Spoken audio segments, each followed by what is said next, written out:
Hello and welcome to My Side of the Bag. Drew Hinesley with Scott Leonard, aka Scotty Worldwide. My Side of the Bag brought to you by Birdie Brands. Game on, bugs gone, 1 ounce bottle, fits in any golf bag or travel case, helps you focus as well as keeps the bugs away. Also by Uncle Keith's Red Sauce. You call it salsa, you call it red sauce. When you have Uncle Keith's, you can call it a party. All right, 2024 year in review with my man Scotty Worldwide. First, let's start with you. Yeah. You've had a very interesting 2024. Yeah. It was up and down, I would say, but ended on a positive note. For our listeners and folks that know the golf world know that started the year working for Elizabeth Sokol, did 10 events, made 8 out of 10 cuts. We broke up in May, so right before the US Open. And then kind of, just did some bags and, week to week type of thing. And then got a call from Ingrid Lindbad's agent in June saying that she was going to turn professional. She was in Portland. She was in Evian. So those jobs mine if I wanted it, but would have to do the last 6 events on Epson Tour with her. And so, kind of looking at the future and figuring out, what's the best move. I jumped at the opportunity. So did that, ended up getting her card, got a win, and kind of put myself in a pretty good spot going into 2025. So yeah, interesting year, but it all worked out well. Yeah, I think you're being pretty humble about it. I think you got a chance to really set the woods on fire with this young player. I'm not going to put her up there with Annika yet, but Oh, stop. I'm starting Oh, to stop. mention her with Annika. If that tells our listeners what I think of her talent level, winning 40 times as an amateur. I had a chance to talk to her, both her college coaches, when they came to Mhm. my golf course later this year. And they're awfully high, not just on her, but on you as the teammate helping her out there. So look for Ingrid Lindbad and Scotty Worldwide on leaderboards near you in 2025. All right. 2024 in review. It was an Olympic year. I love starting Well, with the Olympics. My okay. One of my favorite memories was being able to take part in the Olympics in 2021 in Tokyo. So I was really, really looking forward to having fans. Rio 2016, it was a brand new event. I'm not sure it was fully embraced by the country or the fans of Brazil. Um, Obviously, we had a pandemic, so no fans allowed. Even the boots on the ground was very limited in 2021 in Tokyo. So this year was kind of, for me, the first full year of Olympic golf at Le Golf National in Yep. Paris. We had Scotty Scheffler and Lydia Ko as the gold medalist. Of course, our man Paul Cormack came on the show prior to that, so we Yes. were obviously the two of us were very invested in that entire event, but especially that back nine on the final day on Saturday, where Lydia eventually got the gold medal and then would go on to win the Open Championship just a couple weeks later at St. Andrews. We'll get to the major champs in a minute, but Olympic news this week, they're starting to consider a mixed team event, which I think is the least we could do for Olympic golf. They're talking about moving the men's schedule up a day. So Okay. starting them on Wednesday, having them Wednesday through Saturday, and then having a Sunday, having not just one, but possibly two or three mixed team events. While there's a bit of an overchange because the women usually would get there with 2 rounds to go for the men, acclimate themselves wherever we are in the world. And then, because it is a global event, people are coming from all over. And then the final day, the women would come out, support the men, support their fellow countrymen or women. And then the men would leave, the women would begin their competition 2 days later. So they're trying to figure that out because there is a lot of logistical planning, both global tours. And I think we are going to have a global tour on the men to tease what we're going to talk about a little later. We're going to have a men's global tour, a women's global tour, and you got to coordinate a lot with both of those. And of course, we're going to have LA Riviera is the host in 2028. Got a couple of years to hammer this out, but there is a lot of moving parts to this. And I think also, Scotty, not just the mixed team event, Yeah. but I think we should have more disciplines within the teams we have. It's like track and field. We have the 100-meter dash, the 200-meter, the 400-meter. Then we have relays. The same with swimming. I Yeah. think we talked about it this year. There was 30 something events Yeah. in swimming in the pool, and there were certain swimmers that would do 5 or 6 different events going for medals. I don't know why we can't have golfers doing the same thing. No, So, and we've got the TGL coming where there's an indoor league yeah. for 2025. I think we could take an element of that to the Olympics where Yeah. we could have them in a stadium in a studio with fans. Yeah, no, and to just on her last press conference, the former commissioner Molly of the LPGA said there should be some synergies with TGL. Now, no one else has talked about that at all, but I do think that's an easy integration, right? To just get someone in Palm Beach to hit a ball inside of a screen. But to the back to the Olympics, I'm so excited about this. We know so many people that have been part of the Olympics. Yourself, obviously got to compete in the Olympics for Lexi Thompson. So it makes so much sense to do it with the men. We just came off of Grant Thornton, and like no matter what you think about these events, they're fun. The men and the women love them. They're good for eyeballs. I think we should make the Grant Thornton bigger. In the way back that we had the J.C. Penney on tour, and it was actually a real event, and people got points and money for it. And I mean, I look at the Grant Thornton. I think it's a little bit of a hit and giggle and just kind of a Christmas bonus for the people that are working in it. And so, anytime that we can bring men and women together, it only helps the PGA Tour and it dramatically helps the LPGA Tour. So, if we can do this on the global stage of the Olympics at Riviera for 2028, I love the idea. And yeah, I think the possibilities are also endless because you could do mixed events, you could do different competitions. You example of swimming, so many cool things that we could do. And the fact that they're pushing this, reporting on this, tells me that the folks want to get it done. And no place better to do it than Riviera in LA. So Well, and also again, I feel like we could do a long drive, we could do an irons yeah, competition, we could do short game, we could do putting. I mean, we could break it down just like the other sports break down. Track and field has all these different things, and then they bring them together in one event where you have one person doing 10 events called the decathlon, or okay, one yeah, person doing 5 events, the pentathlon. So I feel like there's a lot of inspiration within the Olympics for us to kind of break down golf into its smaller pieces and give the game a little bit more spotlight, but also give more opportunities for medals. Some of these countries, I know South Korea, for the men, if you get a medal, that forgives your 2-year service requirement in the military. And there are guys, Sang Moon Bay, I know, has had to deal with that. Tom Kim, that's something he was thinking about in Paris.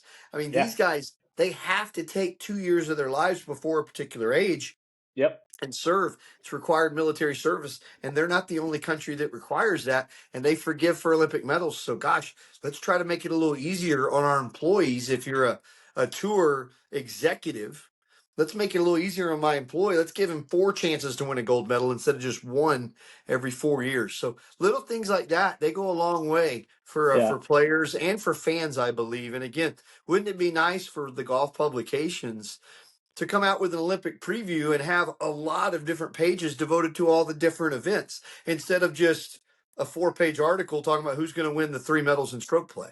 And on the backs of that, something that we could do is we could actually expand the qualifying pool for Yeah. folks because right now it's pretty limited, especially if you're from a country that doesn't have a lot of talent. The fact that what Lydia's been able to do out of is remarkable. So even if we broke it down, you could actually expand the qualifying pool. Get more medals, get more people competing, get more Olympians. That's all good for golf. It's all good for countries when folks come back and say, hey, we have an Olympic athlete representing our country this week. All of those things are good, and I fully support that. Well, I said it at the time and I'll say it again. I think Lydia winning all 3 medals in a 12-year span is going to be up there with DiMaggio's 56 games. It's going to be up there with some really unbreakable records. Cal Ripken's game played. I know Yeah, I just went with 2 baseball records, but Um, things that are just crazy today to think about. That people, maybe 141 straight cuts by Tiger. I don't think Yeah. that'll ever be done again. No. Lydia, competing in three Olympics for your country again is pretty difficult, and then winning all the three different medals. The odds of that are astronomical. So Lydia Ko winning the gold medal this year. She's got the medal sweep. Yeah. I think it was silver in Rio and it was bronze in Tokyo. Is that correct? Correct. And then That's gold correct. in Paris. Yeah. So Lydia Ko Olympic medal sweep. That kind of was the icing on the cake for me. Not just because we have a relationship with Paul, but just to see that history made right before our eyes. All right, let's go to the major champs on Yeah. the men. I'll list them real quick. Yep. Scotty Scheffler, the Masters, Xander, Yep. the PGA, Bryson wins Yep. the U.S. Open, and of course, the only player we're going to mention twice winning majors this year, my man Xander. Knew that was Um, coming. so on the women's side, the Chevron was Nelly. The U.S. Open Yep. was Yuka Sasso. Yep. KPMG was Amy Yang and our man Yep. Jan. Yep. Evian was Ayaka Fure, and the Open, of course, was Lydia Ko and our man Paul Cormack. So, what was the biggest surprise for you, major champ this year, Wow. other than my man Xander winning two? Um, Biggest surprise. Haven't thought about that one, but I would probably say, um, just personally, just Amy Yang at KPMG up in Sahali. I stayed with Jan the week. There's a lot going on, stuff personally with the both of them that week. And if you would have talked to Jan on Monday, I don't think they thought they might even finish 36 holes, much less have a cruise control victory. And so kind of just seeing him, no matter what was going on, no matter how his boss was doing, no matter how she was feeling, put in the work, was so gratifying. And, I wasn't there for the CME win, but I was said, hey, screw this flight. I'm staying on Sunday, and I'm going to make sure I give Amy and Jan a big old hug at Sahali on that 18th green. So that one probably the most surprising just because it's so close to home. Obviously, all the other people are so superstars at golf. Not saying Amy isn't, but if you look at those four people we mentioned, she probably has the less star power clout. No Laying Up just said she's going to fall off. So, hey, listen, I think for me, that was the most surprising. What about you, Drew? Yeah, back to the KPMG and Jan and Amy. I was watching that in a sports bar in Oklahoma on Saturday, or excuse me, on Sunday night, Yeah. and just the lead. I thought it was hilarious. No, it was Saturday night. I was watching the third round, and then I got to the next town on Sunday and ended up watching it by myself. And I'm kind of in a hotel room Yeah. talking out loud to myself, going, well, if you're going to hit one in the water on the 71st hole, you might as well have a big lead. And Yeah. it was just a shocking thing, but it was probably the most surprising just because we know Jan so well. And I was Yeah. so excited for him. We were probably feeling some of the same emotions there. Just a lot of happiness for our friend, knowing how hard he's worked and knowing where they came from, not just that week, but previous seasons. She had talked about retiring, things like that. And Yeah. then, of course, that got her onto the Olympic team, which was Yes. such a big deal. So just a lot of things kind of fell into place that week for them, and really made it such a memorable year. Um, so yeah, that was the biggest one for me. Um, and also Xander winning twice. That was Yeah. just really cool. Yeah. No, I Yeah, know. I winning know winning you. Player of the Year award on my side of the bag by winning two majors. That was big deal. Big deal. Yeah. I got to Yeah. send him Well, that listen. award, by the way. Hey, listen, I think Austin Kaiser would love that, but I know you have a relationship there. You've been telling me for 3 years they're the best team in golf, and to finally see him break through was really really cool. And then to see him do it again at the Open Championship, I watched that in a Delta lounge, and yeah, just those things you don't forget. And to have two majors and to not win Player of the Year on the PGA Tour is surprising in itself. Yeah. But yeah, I think that definitely stands out. And we'll talk about Scotty and we'll talk about Nellie's year. We'll talk about Lydia's year. I think Xander's year gets really lost in that. Yeah.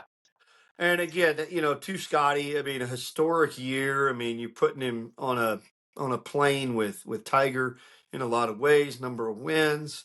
I think it was only the third or fourth time somebody's won that many times. And of course, it was Tiger and VJ were the other guys to do it. So anytime you start talking about that, you're in a stratosphere pretty much separate from the rest of the game. And Xander did have a fantastic year, but Scotty just had a historic year. And I was there with Scotty the final 36 holes at the Players when he became the first person to ever defend that title. That again is not something people talk about a lot. I think there's only been a handful of multiple winners at Sawgrass because it's so democratic and because year to year it's just hard to hit the same shots over and over again. Such a demanding course every step of the way. So for somebody to do that in back-to-back years, and I think it was a centennial or it was the 50th, maybe it was the 50th Sounds right. anniversary. Yeah, the golden anniversary of the Players, and for somebody to go back to back, really cool to have been there and kind of standing five yards away from him when he holed it out for eagle on four. That was pretty neat to kind of hear the roar of the crowd and to just that's where the final round really began for him. He was even par through three, which you don't expect for your champ. You expect them to get a birdie on maybe one and two there. And Yeah. even par, maybe stuck in neutral, and then all of a sudden he hit the gas with one shot, and it propelled him to a victory, which ultimately he would need that extra shot. Went through and watched some stuff the last couple days, and I'm still amazed that Wyndham Clark putt on 18 didn't go down. Yeah. Caught a lot of the cup, and I was on the range with Scotty and Ted with Smiley getting ready to do a post round press conference. And we heard the roar come from 18 and we didn't see it live. So we didn't know how close we actually were to running back out there and starting a playoff. But yeah, really amazing year by Scotty to kind of overshadow a two major year for Xander. But And go. yeah, no, I just also too let's remember how he was getting physio on the golf course Friday afternoon, right? And he was Yeah. not in great shape. And Ted has talked a little bit about that. Ted's talked about how, he didn't know, whether they were going to play, and the fact that it was the Players Championships probably one of the only reasons why he stuck around to compete. Yeah. And so to do what he did on Sunday and comeback fashion, um, unreal, unreal. Well, and that kind of started a little bit of a trend, didn't it? We had Scotty getting physio at Players winning. Bryson gets physio at the U.S. Open. He wins. So maybe if you're in contention and you just need Yeah. that rabbit's foot, just call your trainer out and say, "Hey, just give me a quick rub down and let's tilt the odds in our favor here the Hey. rest of the way." And Bryson's win at the U.S. Open. Yeah. I again working with Smiley for NBC. We had Bryson's group on Thursday. Okay. And I told Smiley as soon as we finished on Thursday, I said, I was at Wingfoot and was with Bryson's group first round at Wingfoot. I feel a lot of similarities in how he kind of took down the golf course and just overpowered a course that many people weren't overpowering. I said, I get a very similar vibe right now. And this was prior to Smiley doing a post round interview with Bryson on Thursday. And then, of course, he invited him and Bryson joined him for Smiley's happy hour on Friday afternoon, which I thought showed a lot about where Bryson was in his headspace that he could kind of take Friday afternoon after playing two really stressful rounds of the U.S. Open and kind of go and goof off a little bit with Smiley Yeah. and have the confidence that, our game's in such a place we can kind of go have a little fun and then we'll be able to narrow our focus and be fine on the weekend. And it showed some maturity, but also showed some confidence in his game that I saw Thursday, just the way he played, some of the shots he hit. It reminded me a lot of Wingfoot and very similar to Wingfoot, although they were two completely different tests. The one similarity was they made the golf courses at both places so darn hard that if you played okay the first couple days and you had a little bit of a pad, it felt like nobody was really going to chase you down. Now, Pinehurst, we did have some drama there at the end. Rory right there in the mix, and a couple other guys that had some chances on Sunday. Patrick Cantlay, other guys that didn't quite get the job done. But in Wingfoot, he had such a lead over Matthew Wolf and the rest of the field. Yeah, It was just a matter of how many he was going to win by.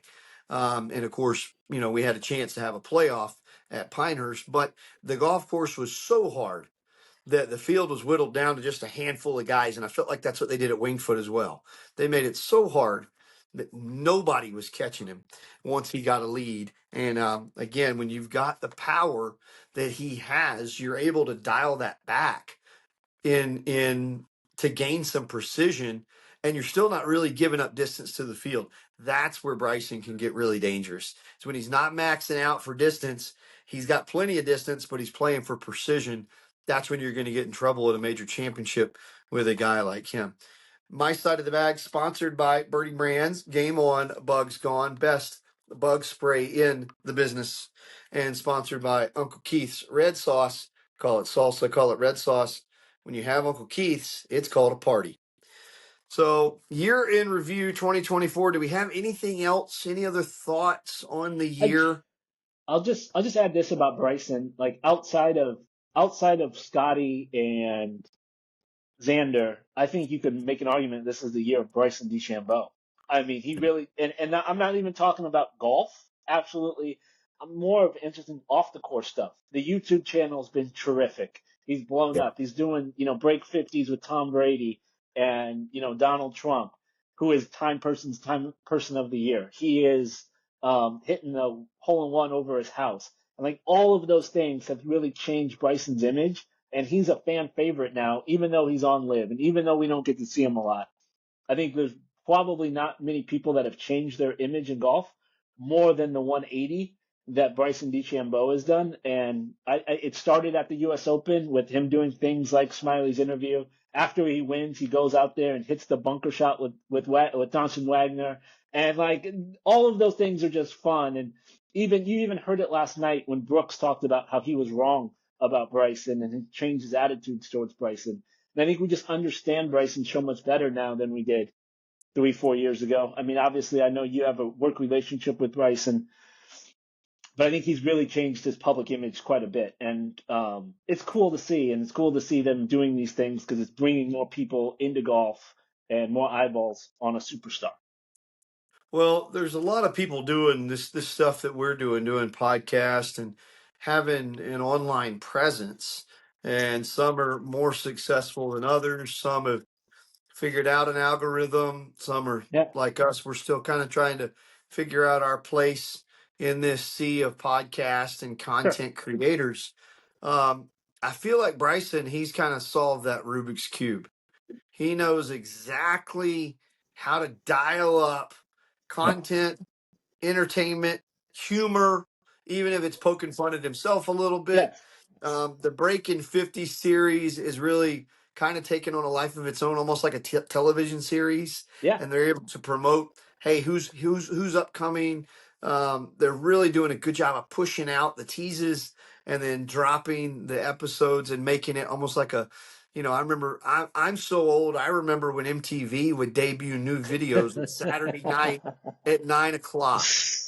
And I remember everybody would stop. You'd be at somebody's house on a Saturday night, 9 o'clock, you'd turn on and you'd see the new Guns N' Roses video or the new Michael Jackson video or the new Madonna video. And it was must see TV. And I feel like we've lost that a little bit in the age of streaming and TV on demand. We kind of can get a bite of whatever we want whenever we want, almost like it's an endless buffet. And I feel like Bryson's kind of turned YouTube into must see TV, which I never thought I would say. So, really good job by him and his entire team. And there is an army behind him working, and Yeah. they all work very hard. And they're seeing a lot of fruits of their success. And that kind of leads me into the match that we had in Las Vegas last night. I thought I thought it was a bit of a dud entertainment wise. I thought it was cool. A lot of the ideas were cool. I just thought the execution wasn't great. as far as the golf course we're on. How everybody had it's funny. I work in golf television and I worked throughout the pandemic. And the biggest thing during the pandemic, because there were no fans, was all of us got yelled at, "Hey, don't let us ever see your golf cart on the TV." What did we watch all night last night at the match? We saw thousands of golf carts going from one hole to the other. And I'm sitting here laughing, watching it in my man cave, going, "Oh, how things have changed in just a few years." I'm seeing nothing but golf carts. Yeah. I remember I did the match with Tiger and Peyton and Phil and Tom Brady.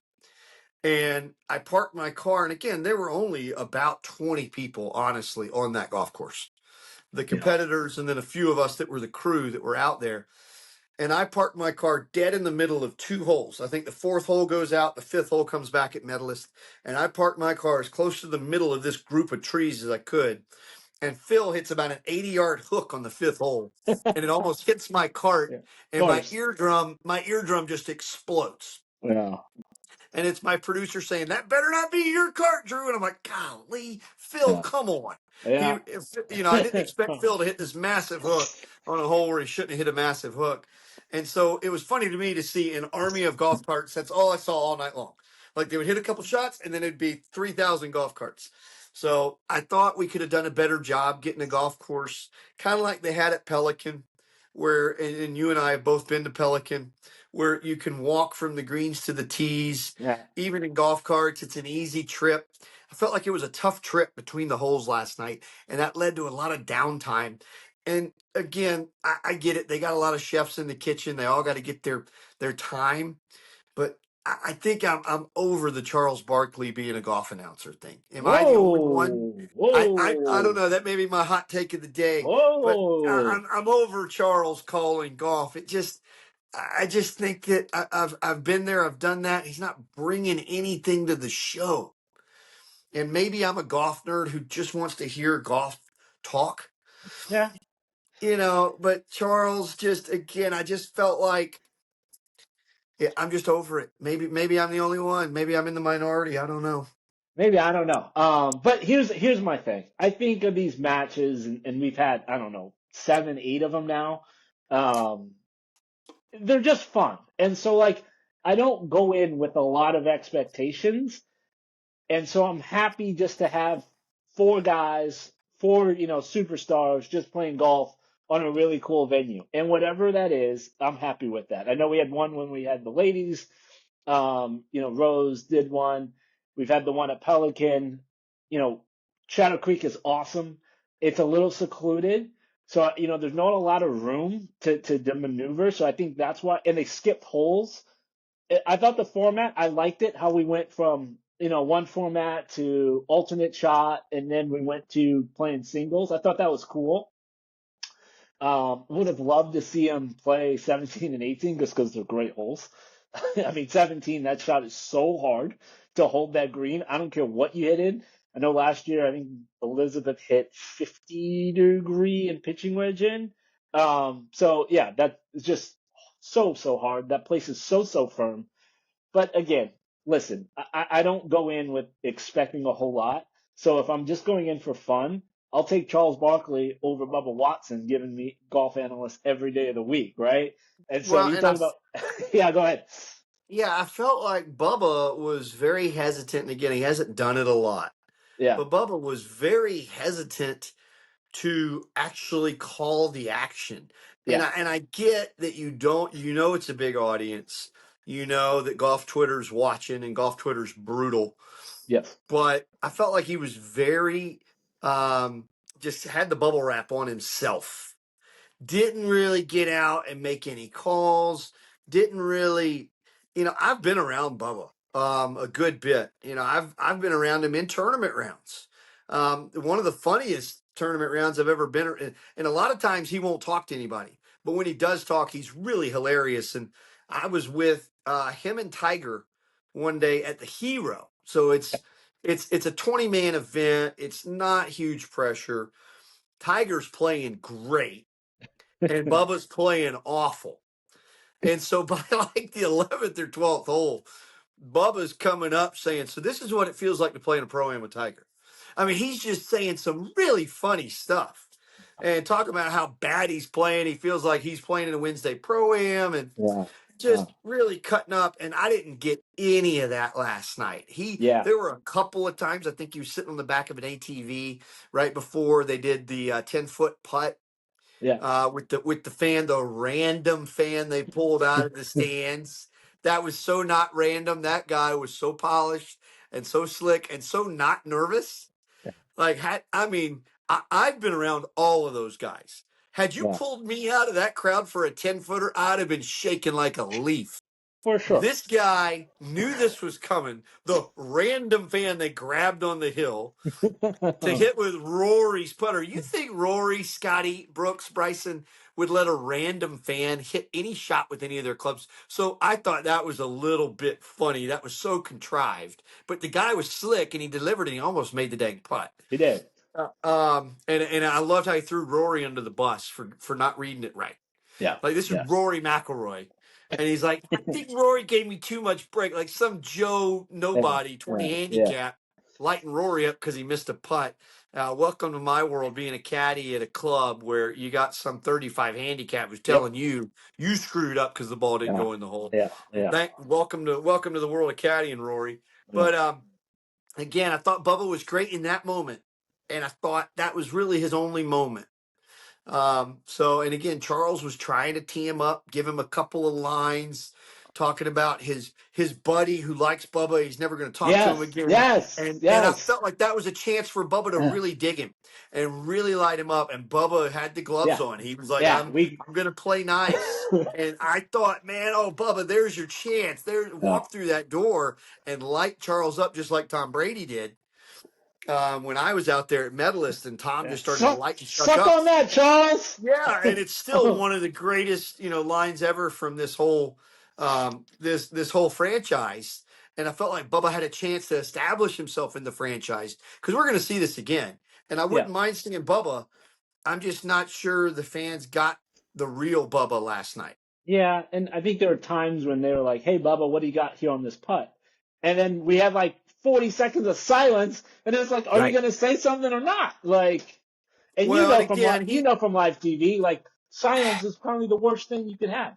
well, but I also know from doing it, sometimes maybe you take your earbud out. There's just this little earpiece right in here, and that's how the producer connects with you. And you can take this thing out and you don't hear anything, and now you're actually having a conversation here. And it could even be with fellow crew members about something that's going on, something that's pertinent, but you miss the direction. You miss the tee The off call, yeah. or the setup, yeah, and you're like, uh-oh. And then the dead air happens because nobody wants to step on your segment, but you don't know it's your segment. So there's a little bit of confusion sometimes that can happen. So I'm going to give him some grace on that.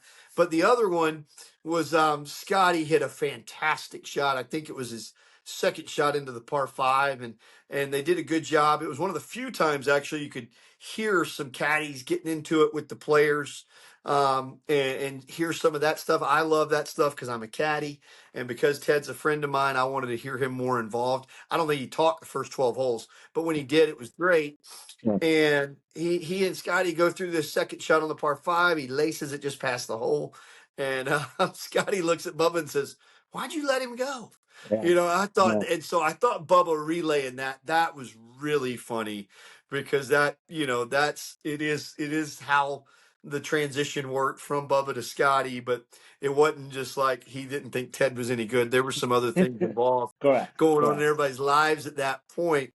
But it is kind of funny when you look back sometimes at guys that have success and the players that worked with that caddy before. They're like, how come that didn't work when I was, getting all the advice? And the same when a player gets a new caddy and then sets the world on fire. Like, how come you didn't play like that when I was carrying the bag? Yeah. So there's all those little things we always have professionally that we're trying not to hurt each other's feelings, but we do poke the needle a little. So I thought that was a fun moment. So Bubba had a couple of chances, but I didn't feel like he really announced himself like he could have.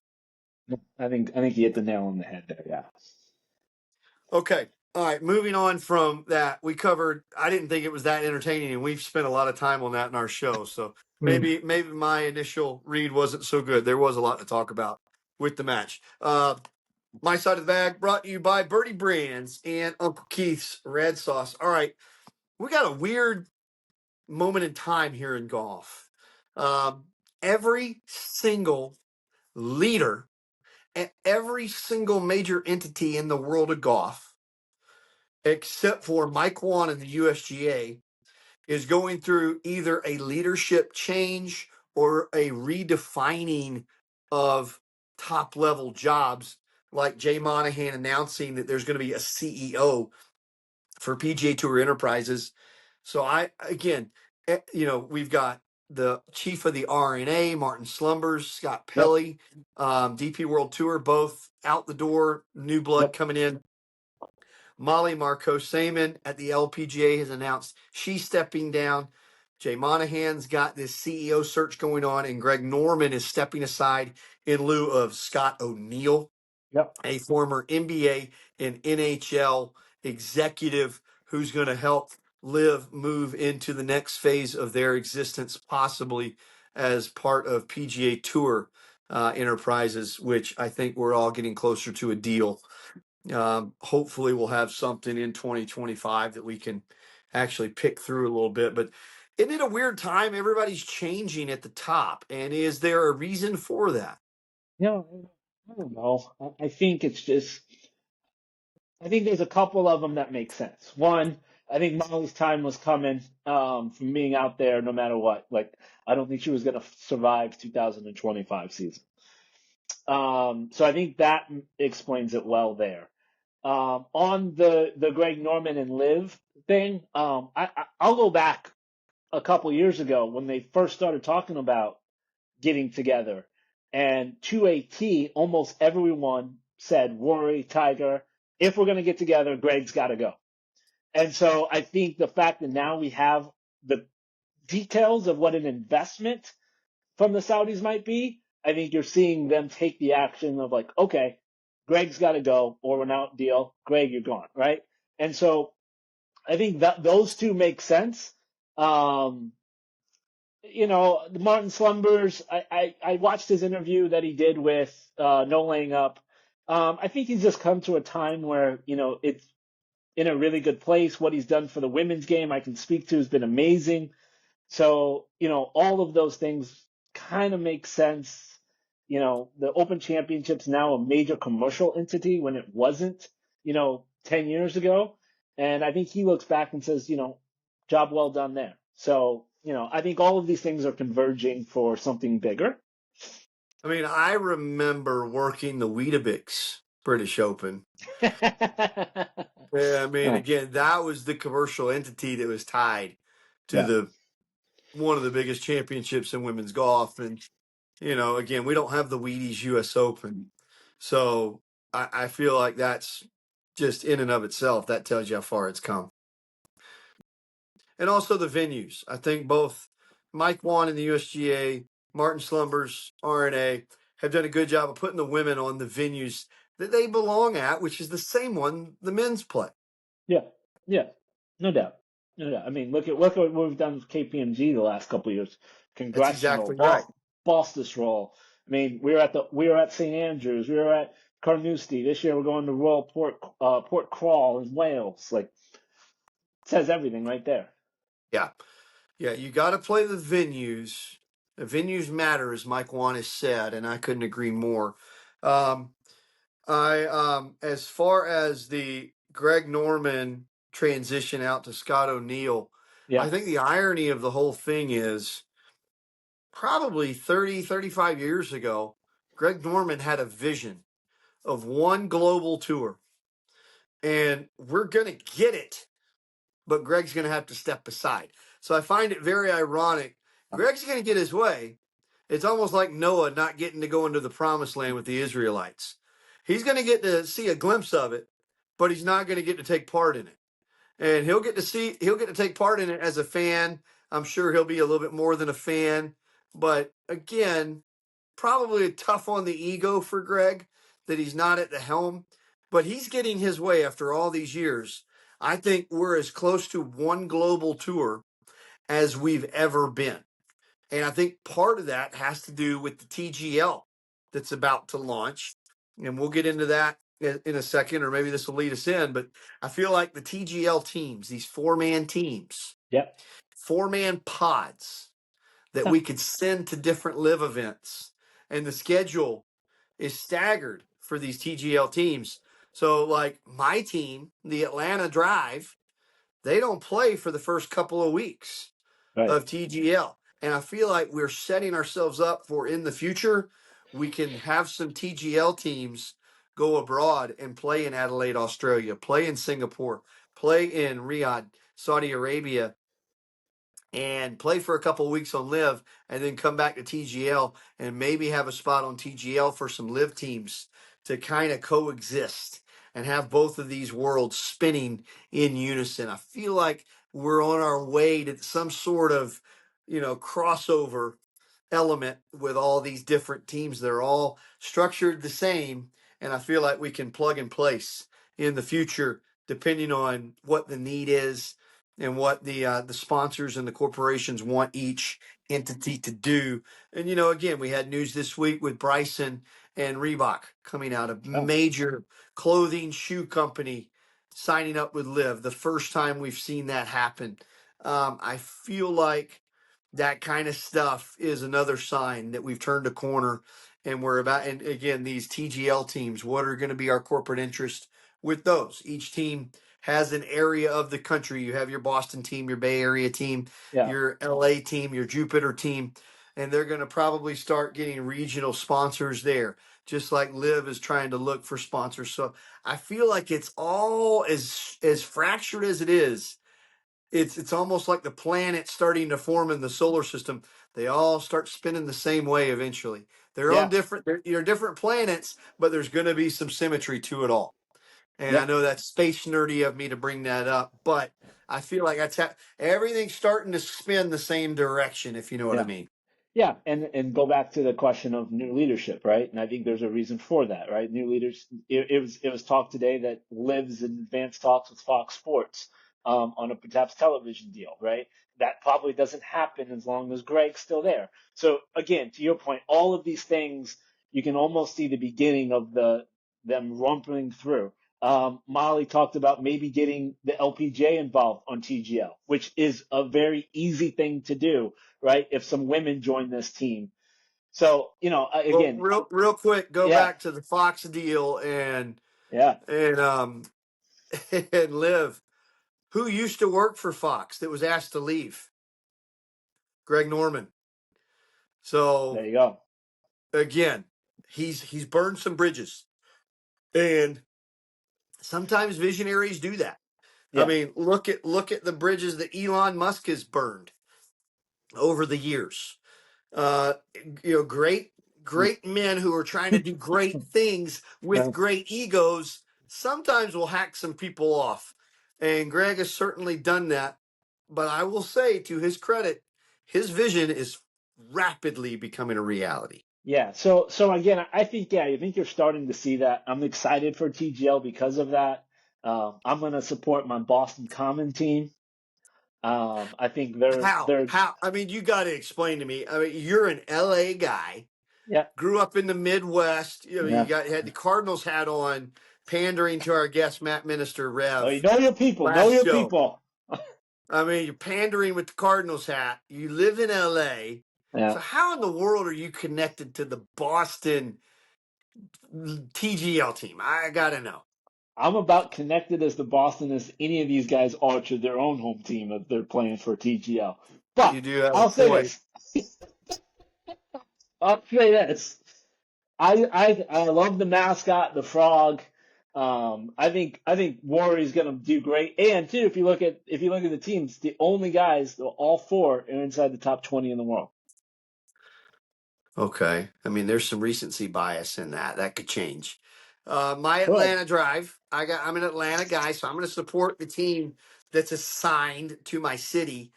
But to your point, Justin Thomas, Billy Lucas Glover. Horschel, Lucas Glover, and there's one more on my team that I'm forgetting right now.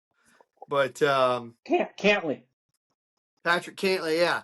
It's the other three. It's the Lucas Glover in Clemson, Justin Thomas in Alabama, Billy Horschel in Florida, and they're all playing for an Atlanta franchise. Cantley, UCLA guy out west, doesn't really Yeah. have a beef. Doesn't really have a beef with the state of Georgia. Won the tour championship.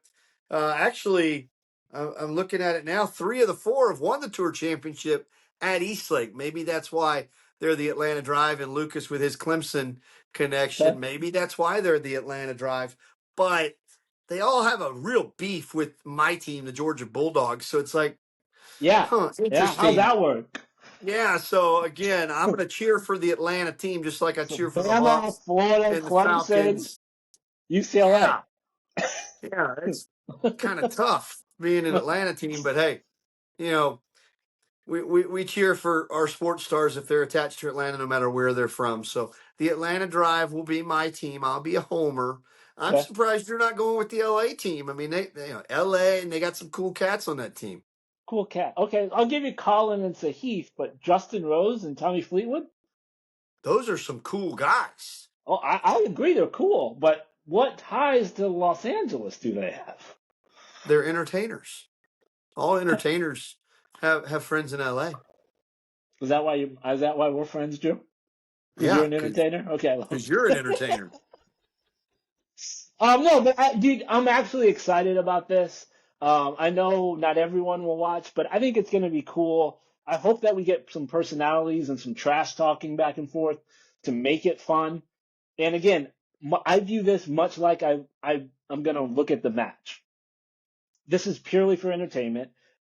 I'm not looking for guys to shoot 18 under on a simulator, but I'm looking for guys that I look up to that are the superstars of our game, have fun, get more eyeballs in, get a little bit younger crowd, maybe a little bit more diverse crowd, but they're all being kind of digital. And so I'm excited about that. Well, the other thing that I'm seeing is it's a little bit more of an arena atmosphere. There are going to be Correct. fans in the SoFi Center with the players. I feel almost with the scale of it because it's a pretty big building. It's probably bigger than a basketball gym, but not quite as big as like an NBA or a hockey arena. But I feel like it's you got a chance here for like some NHL fan interaction Yeah. and just kind of keeping the crowd pumped up and a lot of noise and a lot of lights and a lot of entertainment value. The t-shirt cannon shooting over the players' heads. I think that would be kind of fun to see. Maybe even in the middle of a shot, see if they can hold their concentration. I think there's a lot of opportunities to do some very non-traditional stuff with golf, which is what we're going for, right? We're, the Creator Classic at the Tour Championship. We talked about Bryson and his presence with his YouTube channel. So there's a real chance to move into the next thing, Yeah. Yeah. entice a new generation to golf. And I really want them to lean into that. We've got the majors, we've got the tours. Looks like we're going to have a new global tour, but we've got a lot of things that the traditional golf fan, myself and people above me, can still enjoy. The Masters is still going to happen the first weekend of April. The U.S. Open is still going to happen on Father's Day weekend. So we have a chance with TGL to really engage. I even say your generation, people Oh, under the age, of 35, 30, really not get me. teenagers. I know, but really get teenagers Yeah. involved in Yeah. golf. And again, Yeah. it's a nighttime thing, it's a prime time thing, Yeah. and let's see how engaged we can get the younger fan base. And to that point, look who's going to be covering it. We got Roger Steele, we got Claire Rogers, we got Scott Van Pelt, right? Right. All of those people, I think, appeal to a younger crowd versus watching traditionally, you know, Jim Nance or, you know, any of the traditional guys that are calling golf now. I mean, Trevor Immelman's great, but I mean, if you didn't know I who he was, I don't think a lot of 18-year-olds know about his Masters victory, right? mean, you could talk about some of my coworkers like Dan Hicks and Smiley Kaufman and Jim Bones McKay and John Wood. Those are NBC personalities. You keep listing all these CBS guys. I don't know why we're on the other I don't want team. to I don't want to talk bad about NBC. Listen, I'm Well, part those of are the my coworkers. Those are I'm my part of the buddies. Listen, I'm part of the Peacock family. My favorite person in golf is Kara Dixon, right? Who I'll be Well, working let's for at the go. TOC. So She's a co-worker. yeah, Yeah, we can so talk yeah. about NBC people. Stop bringing up all the CBS guys.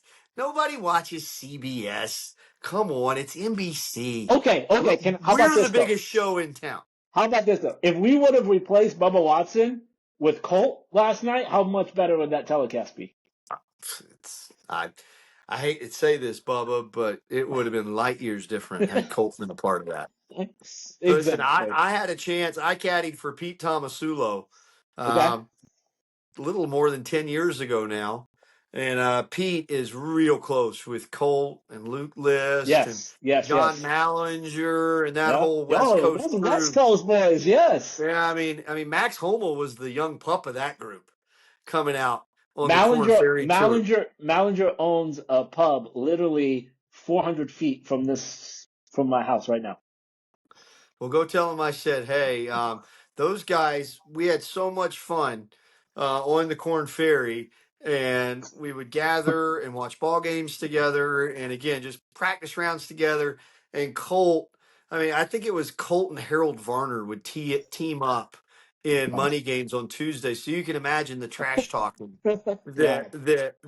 I've been privy to that would never make the air on any network. But No. yeah, Colt No. is just one of the funniest people in the world, and it seems like he could be a part of some of this stuff that's going on in prime time. I feel like his sense of humor is a lot more suited for post 8 p.m. Listen, he's got a great job. I think he's doing just fine with subpar and his CBS job. So, you know, Yeah, I think he's good one day for my something. side of the bag's going to be right there with Uh, subpar. I think we're I'm gonna.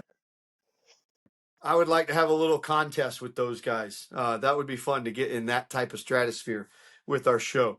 All right, so TGL, we've talked a little bit about that. You're a Boston guy for no apparent reason. I'm an Atlanta fan, even though Jupiter's probably got my favorite guys. Tiger, I'm a Tiger guy. Also, Kevin Kisner is part of the Jupiter team.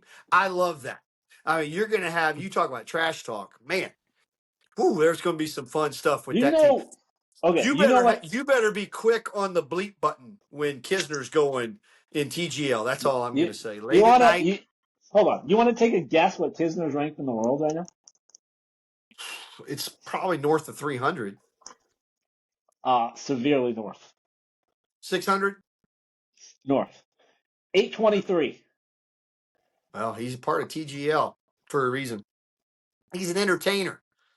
Entertainment value. He's the new lead voice on NBC as well. Thank you Here very we go. much. I know you were gonna bring Georgia it back. Bulldog. I knew you were Georgia gonna bring it back there. Bulldog telling all the folks what it's going to be like for the foreseeable future at the biggest events in golf, including the Ryder Cup. That'll be a fun one. That will be good. That will be good. So, all right. So, predictions for 2025 as we head into Okay. a brand new year. Go ahead. Give me your top one. Ooh. Um. Hmm. All right. I'll I give you think mine since obviously you didn't do enough research no, I did. and prepare But for go ahead. this. I Are we believe doing? we'll have Are we women or men or both or? just predictions. Just look into the crystal ball, whatever comes Okay. out. And my Okay. crystal ball says we're going to have a new world order in golf. We will end up with one global tour, and then the other tours schedule around the global tour. And the global tour will include majors. We may have a couple of live events that they try to make bigger than the others. And then, of course, the DP World Tour events, Race to Dubai events later in the year, usually around Thanksgiving in the United States. That'll be part of it. I think we're going to try to hit the different regions of the world. And again, this may not completely come together in 2025, but I believe 2025 is the beginning of the new world order in golf. And you're going to see Greg Norman's 40-year vision start to really take shape. That's what I think. Okay. Okay. I got a You couple. disagree with that, obviously. I'd love to hear I just think I your just think we're rebuttal. I just think we're a little bit far away from them coming together. I think definitely nothing in the next year. I think we're keeping these predictions to 2025. So I'll keep mine about what goes on inside the ropes. I'm going to pander to our last guest one more time, and I say Justin Thomas puts on a green jacket at Augusta. Wow. Okay. I'm going to write that one down because we're going to revisit that. Write it down. I'm And writing it then we're down going to right get Rebs coming back on the show after that. now. Okay. And then, Ohio State's going to win a national championship to make them even happier. Easy. That's sacrilege. Easy here. And the Cardinals are going to win the Central. But let's keep it to Oh, golf. okay. Wow, we're really reaching now. You lost Paul Goldschmidt. You're not going to win anything. We weren't going to resign. We're going to lose Arenado, too. But anyways, keeping it back. I caddied for him, by the way. Really nice guy. Yeah, that's what I heard. Lilia Vu wins the U.S. Open at Erin Hills. No, that's a big ballpark. They'll stretch it out for the ladies. Who's better at a big ballpark? Charlie Hull. Charlie Hull wins the U.S. Open. Smoking her way to a victory. I'll take Lilia Vu. Here you go. Here's a prediction. Charlie Hull quits smoking and wins the U.S. Open. The first one's never going to happen. Watch. Just watch. It's part of our brand. Well, you can also be part of your, story overcoming such a thing. I'll make you one more prediction. Okay. Anna Norquist gets named Solheim Cup captain for Team Europe in 2026. Yeah, it's not really a stretch there now, is it? All right. My new world order, that's kind of a big prediction. That's a massive prediction. Here's a bold prediction, and I'm playing the odds here. Yeah. Scottie Scheffler doesn't win a major in 2025. Whoa. Let's clip that. Again, we're going to put this up. We're going to post it. We'll be able to revisit. Yeah, and again, it's not that I'm cheering against him. I just, won 9 times. I mean, Tiger's done that a couple of times. And then there's been the drop-off here just because that's how the odds are. The game is a game of failure. And Scotty succeeded a ton in 2024 to the tune of $62.5 million. Well, 63.5 if you count the extra million he made at the Hero. Again, you just gotta think the law of averages. He's got to come down a little in 25, and so there's my prediction: a majorless 2025 for the Scheffler team. And I would love to be wrong about that because I like both guys so much. So there's my big prediction. You got JT putting on a green jacket. I got Scotty getting shut out in 2025. And I'll say this. I think Ingrid Lindblad ends the year top 30 in the world. I'll bet a mortgage on that. Here you go. Okay, we're going to talk about getting shut out. Nelly gets shut out majors in 2025. I was going to say that. I think that as well. I think... Again, just law averages. Nelly won a bunch. Scotty won a bunch. Yeah. 25 is going to be down as far as victories. Yes. There's still going to be world-class players, possibly both still ranked number 1 in the world. So that's my next question. But they're not going to win majors. Do they both finish 2025 ranked number 1 in the world? No. There's one of them. You got to win majors to do that. So... And it's close enough. Scotty's got a pretty big gap, but there's guys that can catch him if they have a similar year next year to what he did this year. I think Nelly and Scotty, they don't go winless, but they don't win majors in 2025. Agreed. I'll agree with that one. So there you go. There's our bold predictions for 2025. Thanks for joining us in 2024. Scotty, thanks for pushing me to get this show cranked back up in 2024. Thanks for being such a great co-host and, frankly, the producer of this show.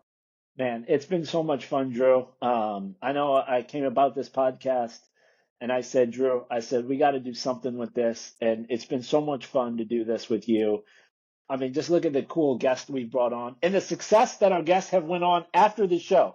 So for anyone caddy out there that carries a golf bag on any tour, the fastest way to success is come and talk with me and Drew. So there it is. I can't wait for 2025. I know we got some great guests already lined up. And it's just been so much fun. Shout out to our boy Will Davidson with Birdie Brands and Uncle Keith's Red Sauce, who supports this show. That's another bold prediction. I think Will Davidson's going to get a win in 2025. Okay. Nobody would like that more than us because we'd start paying for all these iPads and stuff. That'd be good. I agree. I agree. So there's Jeez. another bold prediction out there. Yeah, thanks to Birdie Brands, our proud sponsor, Game On, Bugs Gone, and Uncle Keith's Red Sauce. Thanks to Will Davidson. We are on Spotify. We are on YouTube. We are on all these social media channels, giving you some teases here and there about those shows. Give us a listen, give us a like, and we will keep giving you a view of golf from my side of the bag.